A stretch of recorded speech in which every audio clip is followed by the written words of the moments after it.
to pick up a ranged support, but instead it's going to be the Alistar, something that he's had phenomenal success on, but isn't going to give them a whole lot of laning power in the very early game.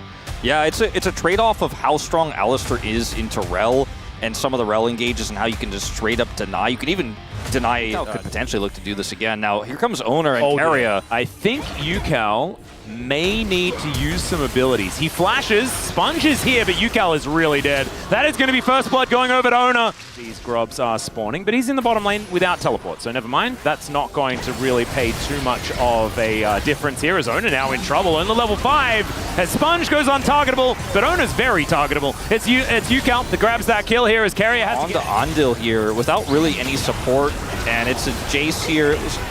Not the most ideal situation for him there. Perhaps just saw blood in the water. Doran was on the mine because he's in the top lane without Equalizer available. So won't be able to affect this fight here. As Yukal, once again, softening up Keria. He's only level 4, as that's a steal from Sponge. And Owner now trying to get out of there, but I don't know whether he's going to be able to. They just close the gap on that Crescent Guard as Faker looks for the Emperor's Divide. He gets it. Sponge goes on targetable, flashes from Keria. Keria will be taken down. It's Andal that gets the kill, but now he's right on top of this teleport. The Kurt there in time. Oh, it's a bit of an unfortunate situation for Grubs now, for DRX as well. Yeah, they get Dragon. They're looking for more. Well, Keria only level 5 here. And Sponge still trying to keep it interesting, but T1 should be able to get 2 of them. Good untargetable there as Andal. He's got other things on his mind. Shattering Strike comes down as Doran uses a very defensive ultimate. Yukal still doing a lot of damage though, as we can see, as Sponge is just bouncing around the rift. Another teleport to come in, this time from Faker. And Rich has followed suit, looking for an angle here as this scuffle will continue. Faker bleeding for now, but it's Andal that's the target, and he will be taken down immediately. It's traded though as Owner. That's a phenomenal ult, but I think he's still dead. The bleed is ticking, and he's still going to be taken out. That is a Yukal with a double.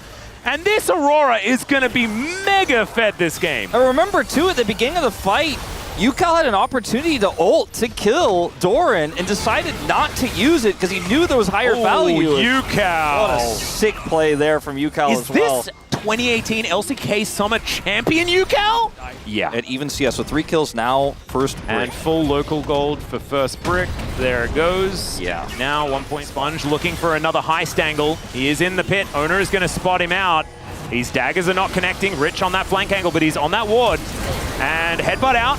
No Magnet Storm for you, Andal. Still Keria taking a lot of damage. That is going to be the Drake going over to Owner. Somehow that Shock Blast is actually going to miss. That's going to force Rich to flash away. Some decent damage here from the Between Worlds, but the answering Deadly Flourish is too good. And there is the shutdown. Straight follow up on that Yukal ults that group instead of ulting here. But I think at this point, the fight is clearly over. Well, there's an Emperor's Divide.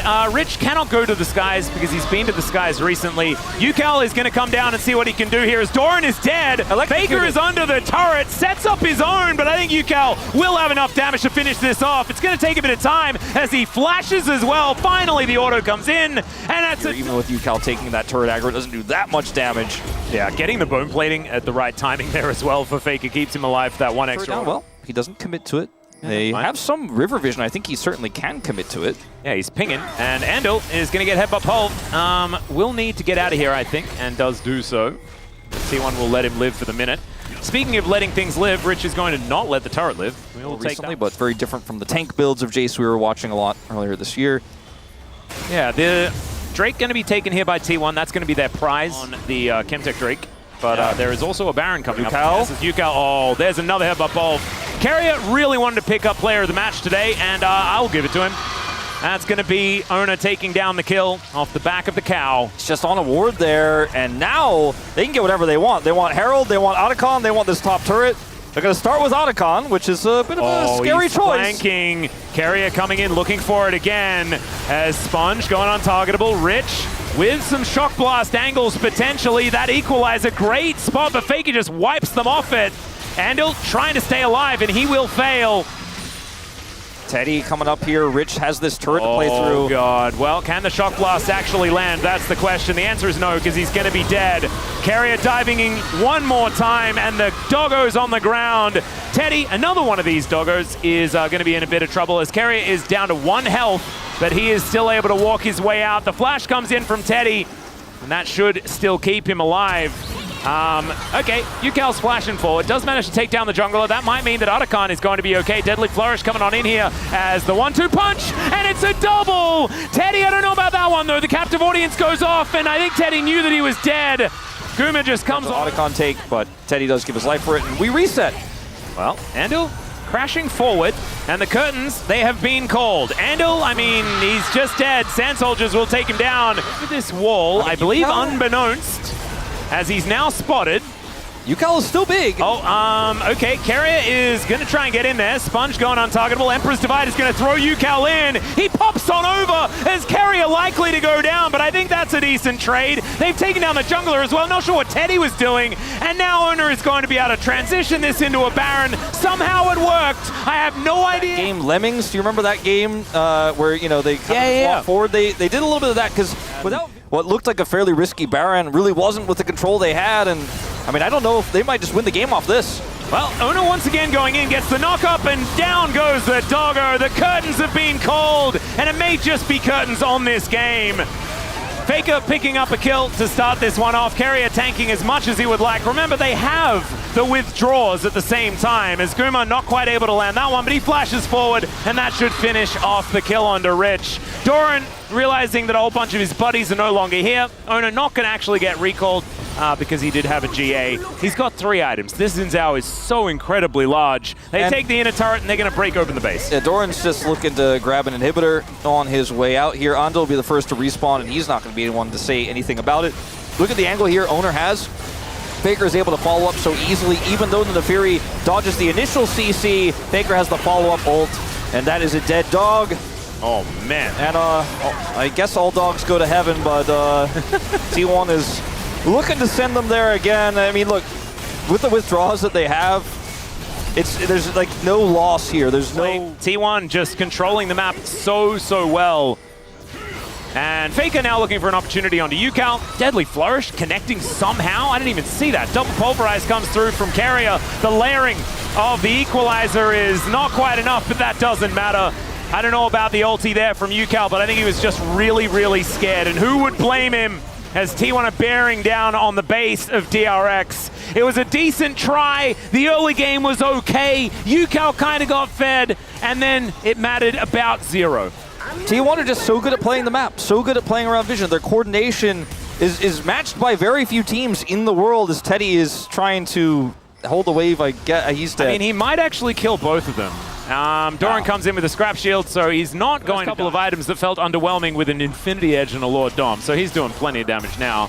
Doran might need to be a little bit careful, I guess, but maybe he also doesn't, as Owner goes in, almost 3 taps. Sponge gets in another couple, and Faker is the one that actually finishes it off in the end. Equalizer just to celebrate, as Carrier looking for a bit of an angle here. He'll be able to get there, and my God, the damage of this Xin Zhao is obscene. And it's actually Gumayushi that finishes off a bunch of these kills. Doran, maybe move a little bit further out so you don't die to the Nexus turrets, but it doesn't matter. It's an ace. That's going to be the Nexus going down, and T1 in their first game looking pretty good. There were some stumbles, and it's one of the strongest level 1s as well. Carrier will end up with this Recon, which is kind of risky, to be honest. It's tough to engage on most of these champions. Like, Ahri is very comes to the objectives. Owner looking to augment that with a dragon at the same time, but now Sponge has an R button, presses it, the charm is going to be found here, and this is the Ahri Vi combo. Not a lot Faker can do. Goes down very low, but Carrier, not enough to save him, and he's going to have to flash to safety. I think it might be a ruinous game, you know, with all the damage. No, not quite, but... ruinous game with like a 9-minute first blood and only 1 dragon type scenario. Potentially first brick here on this dive if they commit. Yeah. They won't, though. So it is just the beats of strength for them if he actually takes it. So it's worth if they just give this up. TP going to come down to try to defend it. Yeah, so down he goes. Faker should just be able to focus on this, though, and you can see that is exactly what he wants, and there it is. Feats of strength going on over, and the charm can just get feats of strength and turret gold by finishing it off, and that's exactly what he did. Ooh, Owner and Carrier all diving in. There's a public execution, and Rich, in the blink of an eye, is just dead. Yeah, you saw the little head movement there, and the player cam, he's just like, well. T1 are killing with their Grub lead. Still connects. Nice catch by Owner. Yeah, it may have missed, in fact. As cease and desist does come on through, Owner will in fact cease and or desist the living thing, and Teddy's going to be able to grab 3,000 goldie didn't quite happen. Good defense there from DRX, but it looked for a moment there like they were just going to fall over. And actually, DRX are looking to try and pull this one back. Teddy, though, is going to take the majority of his health bar, and yeah, he's not feeling too great about it. Does get a bit of a heal, as that's a great charm from UCal, but another public execution as Teddy flashes out of the way and will be able to survive. UCal grabbing that kill, big deal, to try and get some more money on with Faker. Yeah, I mean, he knows what it's like to be the Faker of bots, and he sees Faker on the other side. Like, true. I wouldn't mess with me back then, so I'm out of here. Or just simply going to take their first of the game.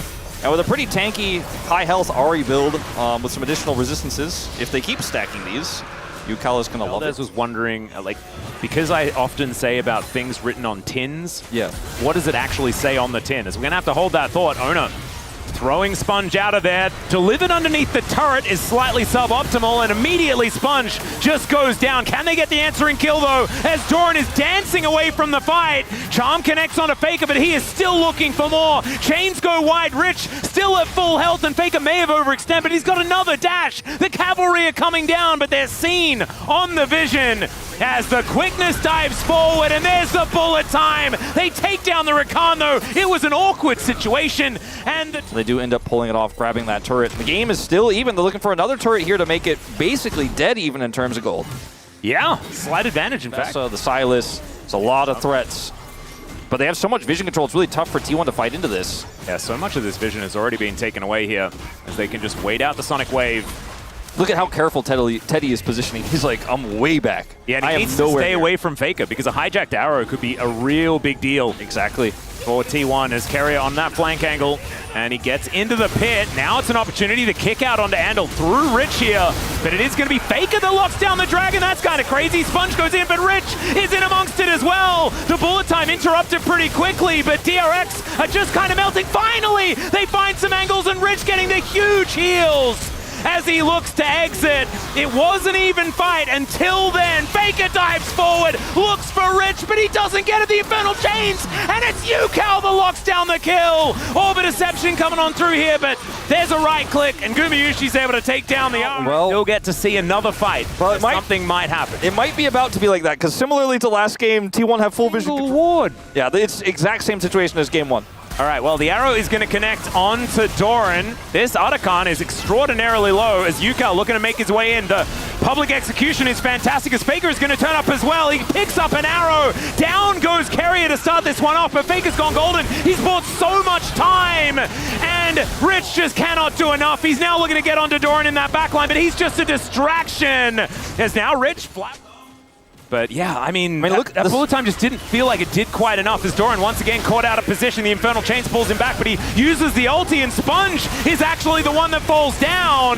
This time, Carey is able to keep himself alive, and Rich is trying to be the hero, but it's not enough. He's CC'd and put down, and now T1 will find themselves that advantage they've been looking for. And we had the fight, you know, we jumped into it a little bit late. I'd love to see exactly how the setup worked and how T1, how here. Sponge actually ults onto the Ambessa, and then Carrier's follow-up here is so phenomenal. They end up getting the charm onto Sponge. He dies first. Carrier then gets a knock-up onto Rich to keep him out of the fight. Look at Teddy. Throws a volley in, and he's like, I'm sorry, that's all I got. You guys were way too far away. You were way too split. I can't offer anything here. And that's that. That's Otacon. Okay. They're looking to try and lock down Faker here as Ona is going to stop Andal from following up. And Chains are going to connect. Faker going in one more time as World Enders happening across the board. But with a Mountain Soul available, I think Faker is definitely just a distraction at this point in time. Yeah, I mean, DRX are playing like they're the ones who have the withdrawals. Oh, good dash to get out of the way of the arrow. And in the meantime, it is going to be Mountain Soul. Faker will be taken, or at least withdrawn. And now they're going in. Okay, Carrier is going to deliver Sponge to the rest of the team.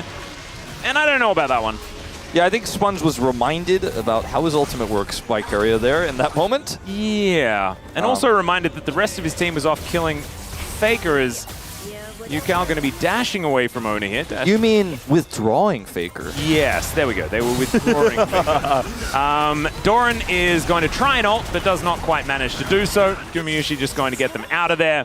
as Owner is continuing to chase UCal as much as he possibly can, while the rest of his team are looking to win the game. Faker has popped back up again, and he is just going to teleport to this mid lane. Ultimate from Andal not going to do too much, as Faker's going to land that arrow. That is no worries at all. Going golden as the rest of these Nexus turrets fall down, and T1, I mean, it was kept even for quite some time, but they dispatch of the Nexus immediately after finding just one fight